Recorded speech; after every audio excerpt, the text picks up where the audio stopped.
अहमदनगर जिल्हाधिकारी कार्यालयामध्ये राज्याचे महसूल मंत्री आणि अहमदनगर जिल्ह्याचे पालकमंत्री नामदार राधाकृष्ण विखे पाटील यांनी 5 ऑगस्ट 2024 रोजी त्यांच्या लोणी येथील निवासस्थानासमोर वंचित बहुजन आघाडी एकलव्य आघाडीच्या वतीनं राज्यातील गायरान शासकीय वन गावठाण जमिनीवरची गोरगरीब आदिवासी भटकीविमुक्त दलित यांची जी अतिक्रमण आहे ती अतिक्रमण कायम करण्याच्या अनुषंगाने एक विराट मोर्चा काढला होता।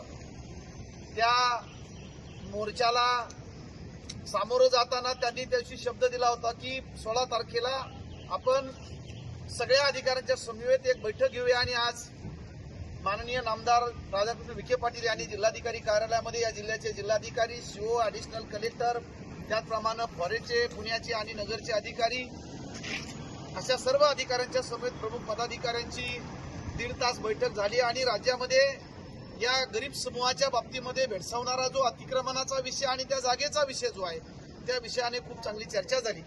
एकलव्य आघाडीचे अध्यक्ष अनिल जाधव त्याचप्रमाणे ॲडव्होकेट अरुण जाधव, वंचित बहुजन आघाडीचे उत्तरेचे जिल्हाध्यक्ष विशाल कोळगे, योगेश साठे, त्याचप्रमाणे राहुरीचे तालुकाध्यक्ष संतोष चोळके पाटील, शेवगावचे तालुकाध्यक्ष प्यारेलाल बैसेक यांच्या समवेत अनेक निवासीचे तालुकाध्यक्ष पोपट सरोदे, अनेक आदिवासी बांधव तालुक्यात आलेले आहेत।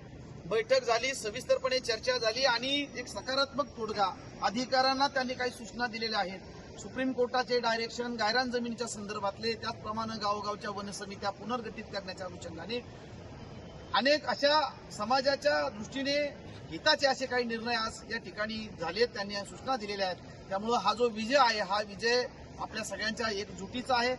निसर्गाचा नियम आहे की नाक दाबलं की तोंड उघडत असतं। अधिकाऱ्यांच्या दारात वर्षानुवर्ष आम्ही लोकशाही मार्गाने आंदोलनं केली, परंतु फक्त निवेदन द्या, भाषण करा, निघून जा, म्हणजे खऱ्या अर्थानं लोकप्रतिनिधी असतात त्यांच्या समोर हे आंदोलन होणं अपेक्षित असतं। म्हणून आम्ही मंत्र्यांच्या दारात आंदोलन केलं। आज मंत्र्यांनी बैठक लावली, राज्याचे मंत्री आहेत, महसूल मंत्री आहेत आणि मग आणि त्यांच्याच संबंधित हा विषय होता अतिक्रमणाचा। बऱ्यापैकी पुढे हा विषय निकाली निघलेला आहे, सकारात्मक चर्चा झालेली आहे। आम्हाला अपेक्षा आहे की राज्यातल्या गोरगरिबांची जी अतिक्रमण आहेत या जमिनीवरची ती भविष्य काळामध्ये देखील निष्कासित कुणी करणार नाही।